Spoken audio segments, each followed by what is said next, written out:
안녕하세요, 아라입니다. 자, 오늘은 또 오랜만에 보약 먹을 시간입니다. 자, 오늘 가져온 사진집은 성남훈 작가님의 유민의 땅이라는 사진집이에요. 자, 이 사진집은 1991년부터 2005년까지 여러 작업을 했던 것을 모은 사진집이에요.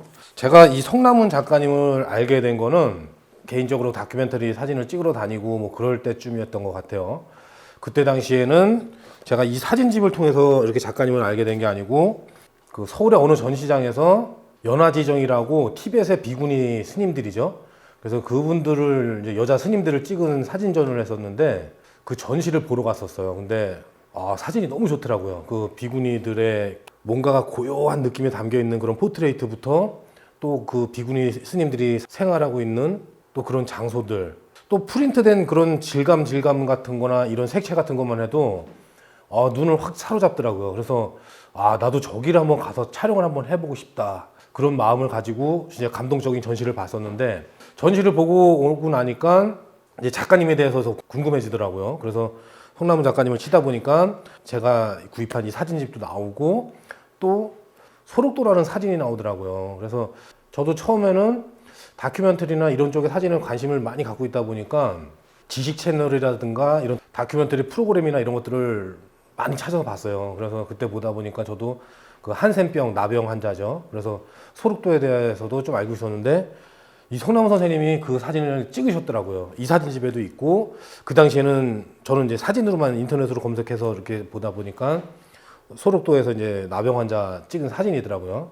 그래서 이제 그런 작업을 하신 것도 보고 이렇게 하다 보니까 더 궁금증이 생기는 거죠. 그래서 제가 이제 이 사진집도 사고 또 성남 선생님 그 뭐 다큐멘터리나 이런 것들도 많이 있어가지고 그런 것들도 찾아보고 그랬는데, 이 난민 작업들도 마찬가지고 소록도 작업이라든가 아니면은 티벳의 그 비구니 스님들 연화지정이라는 작품 작업을 했던 그런 것들, 이런 것들도 보면은 사람에 대한 그런 연민이 많이 가지고 계시는 것 같아요. 지금도 엄청 왕성하게 활동을 많이 하시죠. 전시기획이라든가 이런 것들. 이 사진집에 있는 이 유민의 땅, 내전이 일어나서 난민이 발생하고 그런 지역들을 찾아다니면서 그런 거를 세계에 알리고, TV 어느 프로그램인가 나와서 하는 그런 인터뷰를 봤는데, 전쟁 사진가들이 사진을 찍는 이유는 전쟁 사진이 없어지기 위해서 찍는다, 뭐 이제 그런 말씀을 들었어요. 위험하고 그런 현장을 가서 꼭 그렇게 찍느냐, 그렇게 했을 때 어떻게 보면 사명이고 또 자신이 꼭 해야 될 그런 일, 아마 그렇게 생각을 하시는 것 같아요. 그런 것들을 보면은 일반인들과 프로와 차이가 많이 나죠. 자, 그래서 저도 이 사진집을 구매를 하고 사진집을 천천히 보다 보니까 이 사진집 안에도 소록도 작업한 사진이 여러 개가 지금 이제 뭉쳐져 있더라고요. 뭐 보스니아 내전, 뭐 코소보 사태, 그다음에 우리나라 한국의 이제 소록도 사진도 있고, 그 작업한 결과물이 조금씩 다 모여져 있는 사진집이더라고요. 그래서 저도 소록도를 이렇게 보다 보니까 너무 궁금하더라고요. 도대체 이 한센병 걸린 분들을 어떻게 작업을 하셨을까? 그래서 저도 소록도를 한번 내려가 봤어요. 전라도 그 고흥 쪽에 있는데 소록도를 한번 내려가 봤어요. 근데 우리가 이제 보통 음악이나 이런 거를 빗대서 한번 얘기를 해보면은, 음악을 좋아하고 가수를 좋아하고 막 그러면은 우리가 이제 어렸을 때, 뭐 제가 10대 뭐 한 중학교 음악 한참 좋아하고 그럴 때 보면은, 지금은 핸드폰 하나로 음악 듣고 뭐하고 다 그런 시절이잖아요. 근데 그때 당시에는 카세트에다가 이제 테이프를 넣어가지고 듣고 막 그런 시절인데, 좋아하는 가수가 뭐 라디오에서 나온다 그러면은 그 노래 녹음하려고 공테이프 맨 첫 장으로 딱 돌려서 녹음 준비해놓고, 언제 어디선지 딱 노래가 갑자기 흘러나오면 뛰쳐가가지고 녹음 버튼을 딱 눌러가지고 녹음을 해놓고, 막 그렇게 열심히 녹음을 해놓고 또 녹음한 거를 종이에다가 가사를 적어서 노래를 따라 부르기도 하고, 막 그렇게 이제 좋아하는 가수가 생기면 그런 막 열정을 보이면서 막 노래 한 곡에 대해서도 막 그렇게 하잖아요. 그렇듯이 저는 이렇게 작가님들이나 사진집들을 보고 나면은, 뭐 물론 지금도 그래요. 그때 당시는 제가 사진 처음 배울 때고 이제 뭐 학교도 졸업한 지 얼마 안 되고 진짜 열정을 많이 가지고 있을 때고, 지금은 어떻게 보면 삶의 때가 조금 묻은 상태고, 근데 그때 당시는 이분 사진 좋다 그러면은 무조건 가야 돼요. 제가 마이클 캐냐나 뭐 이런 장노출 사진도 좋아하듯이 좋아한다고 말씀드렸잖아요. 그래서 장노출 쪽에서도 아마 지금 유튜브 영상 보시면은 장노출 쪽은 제가 많이 찍는 걸 아실 거예요. 근데 이제 이런 인물 찍는 거는 제가 아직 많이 제가 작업한 걸 많이 안 보여드렸는데, 그런 것도 제가 실제 촬영하는 방법이나 또 촬영 현장을 가서 같이 이렇게 한번 찍는 걸 한번 보여드릴 거예요. 그래서 이 사진집 보고 저는 송남문 작가님이 너무 좋아지기 시작한 거예요. 그래가지고 이 소록도를 한번 내려가 봤어요. 그래서 소록도를 내려가서 그때가 제가 간 것만 해도 거의 한 10년 전이었던 것 같아요. 10년 정도 된 것 같아요. 그러니까 10년 뭐 한 8, 9년 정도? 그 정도 된 것 같은데 내려갔더니 지금은 이제 뭐 아예 병원 시설이 다 깨끗하게 다 바뀌고 옛날에 있던 그런 좀 뭐 감옥같이 좀 그렇게 생활을 하더라고요. 그래서 화장실도 그 방 안에 하나가 있고 그런 걸 이제 볼 수 있게 그냥 그런 이런 게 있었다. 그래서 그런 것만 보여놓고 그다음에 이제 환자들은 다 병원 안에서 생활하고 근데 이제 거기를 이렇게 사진을 촬영하고 이렇게 돌아다니다 보니까 휴게실 같은 데 좀 있는데 거기서도 이렇게 나병 환자분들이 뭐 돌아다니고 그러시더라고요. 그래서 여기도 지금 나오지만은 이분들을 그때 만나서 이제 제가 얘기도 하고 촬영도 하고 그랬었는데 사진 촬영을 하고 좀 이렇게 걸어 다니고 있었는데 어디서 이제 하모니카 소리가 이렇게 막 나더라고요. 그래가지고선 가보니까는 그 할아버지 한 분이 하모니카를 이렇게 잘 부셔요. 하모니카를 막 불고 계시는데 연주가 끝나고 말씀을 드렸더니 휴게실에 이렇게 계신 분들이 조금 상태가 괜찮으신 이제 환자분들이라고 그러시더라고요. 그래서 이제 거기서 이제 뭐 말씀도 많이 얘기도 듣고 뭐 이렇게 하고 촬영도 하고 이렇게 왔는데 그분들의 이렇게 얘기를 듣다 보니까 한 분이 말씀을 되게 많이 해주셨어요. 근데 이분은 이제 몸은 피부병이 이제 좀 심하긴 한데 한센병은 아니시더라고요. 근데 어렸을 때 이 몸에 이제 이런 그 피부병이나 이런 게 심해가지고 어렸을 때 이제 엄마 아버지한테 이제 버림을 당하셨다 그러더라고요. 그래서 지금까지도 그런 막 증오심을 가지고선 막 얘기를 하시는데 좀 그런 거 이렇게 들을 때는 가슴이 되게 아프더라고요. 근데 이 한센병이라는 것 자체가 이 환자들이 일본인들한테도 학살을 많이 당하고 우리나라 정부에 대해서도 많이 버림을 받고 이제 그런 아픔이 있는 역사거든요.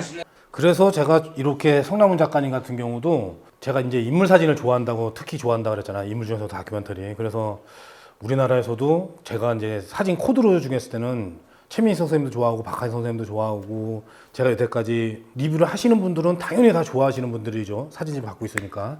근데 그 중에서도 이 성남문 작가님 같은 경우도 여러 작업들 하는데 작업들마다 다 좋아하는 사진인 것 같아요.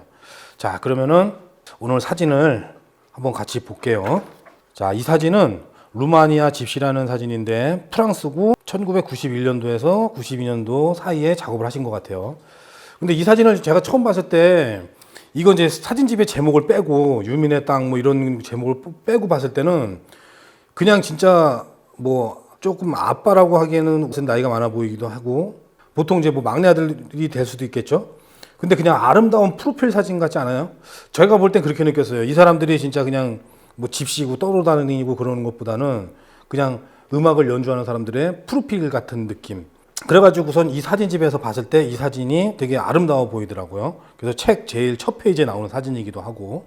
자, 이 사진은 소록도 작업을 하신 사진인데 1993년도에 작업을 하신 것 같아요. 이분도 이렇게 이제 하모니카를 연주하고 계시네요. 그러니까 하모니카를 거기서 이렇게 연주를 하시는 거 보니까 뭔가 음악이나 아니면은 자꾸 그리움 같은 게 이제 표현하고 싶은 것 같아요, 이분들이. 제가 갔을 때도 한번 여쭤보니까 지금은 뭐 외출증 끊어서 자유롭게 왔다 갔다 나갔다 들어왔다 하신다고 하더라고요. 이 사진을 보면은 지금 소나무에 기대서 이렇게 있는데 저는 이 사진이 그때 당시에 이제 성남문 선생님이라고 이제 인터넷에 이렇게 검색을 해봤을 때 이 사진이 나오더라고요. 그래서 되게 쓸쓸해 보이고 뭔가 이제 깊은 슬픔, 뭐 한 이런 것도 느껴지고 좀 그런 게 보이더라고요. 자, 그리고 이 사진은 르완다 난민인데 97년도에 작업하신 거예요. 아프리카 르완다로 가서 난민을 이런 작업도 하고 참 이 사진들도 보면 표정이 다양해요. 근데 신나게 웃고 있는 사람들도 있고 피곤해하는 사람들도 있고 또 뭔가 생각에 잠긴 사람도 있고 피곤해서 눈을 감고 있는 사람들도 있고 이 뒤에는 적십자 그런 사람들인지 십자가가 박혀있는 흰옷을 입고 있는 사람들도 있고 자, 이 사진도 제가 되게 좋아하는 사진인데 이 사진은 1998년도에 촬영하신 인도네시아 민주화 사태 때 촬영하신 것 같아요. 다큐멘터리 어디서 이렇게 나와서 그 말씀하시는 걸 들으니까 촬영을 마치고 가려는 순간에 아이가 이 군중 속에서 쏙 나왔다고 하더라고요. 그래서 이 총하고 이렇게 있는 순간에 아이가 나오는 느낌. 그래서 순간적으로 이걸 촬영을 딱 했다고 하더라고요. 사진이 짧은 순간에도 이런 순간 포착이나 이 프레임이나 이 사람들 군중의 위는 잘라버려서 아이의 표정이 집중되게 하고 또 여기서는 총을 양쪽에서 왼쪽 오른쪽에서 이렇게 배치를 하면서 뭔가 위험한 그런 분위기를 알리고 사진 한 장에 그런 분위기가 고스란히 잘 담겨 있죠. 가슴을 울리는 사진들이 좀 있나요? 어떤 분들이 댓글에도 달아주셨는데 사진을 좀 많이 보여달라고 하시는데 이게 출판사하고 다 정해져 있기 때문에 5장 이상은 보여드릴 수가 없어요. 그런 점은 좀 양해를 해주시고, 성남은 작가님 같은 경우는 책이 많이 팔려요. 이게 절판이 안 되고 아마 지금도 나올 거예요. 요 사진집은 지금 언노드 같은 경우는 요건 지금 5만 원이거든요. 그래서 소개를 해드리면은 책을 구입하시는 것도 좋을 거예요. 근데 이런 것들이 이제 여의치가 않으신 분들은 도서관이나 이런 데 가서 제가 이렇게 소개해드린 사진집을 보시면은, 이 작가님들이 유민의 땅 같은 경우도 91년도에서부터 2005년도면은 14년, 15년 이상 작업을 한 거죠. 그렇게 고생한 작업물을 5만 원 정도 투자해가지고 내가 볼 수 있다는 거예요. 저는 책을 많이 사는 편인데, 이건 작가님들을, 제가 좋아하는 작가님들을 후원한다는 최소한의 뭐 그런 거죠. 최소한의 후원이라고 생각도 하고, 또 진짜 10년, 뭐 짧게는 뭐 2, 3년 뭐 이렇게 작업한 결과물을 밥 3, 4끼 정도, 그 정도 돈을 가지고 우리가 좋은 사진을 보고 마음의 양식을 얻고, 그래서 많이 투자를 하는 편인데, 여러분들도 사진을 빨리 늘고 또 좋은 사진을 자꾸 보고 그래야 돼요. 그래야지 사진이 빨리 늘 수도 있고 또 세상을 볼 수도 있고, 꼭 사진집뿐만은 아니에요. 책을 보고, 또 제가 볼 때는 사진도 이렇게 어느 정도 단계가 있는 것 같아요. 처음에는 저도 그냥 카메라 렌즈 뭐 이런 기술들을 막 익혀요. 이것도 사보고 저것도 사보고 저 카메라도 궁금하고. 근데 그러다 보면은 이제 뭐 야경 사진도 찍고 인물 사진도 찍고 모드 찍고 막 이런 걸 찍어. 또 그러다 보면은 이제 사진의 주제에 맞춰서 이제 하나씩 찍게 되고, 그 다음에는 이제 무엇을 말해줄까, 사람들한테 어떤 걸 찍어서 이걸 말해줄까, 꼭 눈으로 보는 게 아니고 이제 그렇게 되는 것 같아요. 그래서 저 같은 경우도 테마가 이런 사람들이 일하는 모습도 있지만 고구려나 고인돌 뭐 이런 것들도 제가 테마를 가지고 있거든요.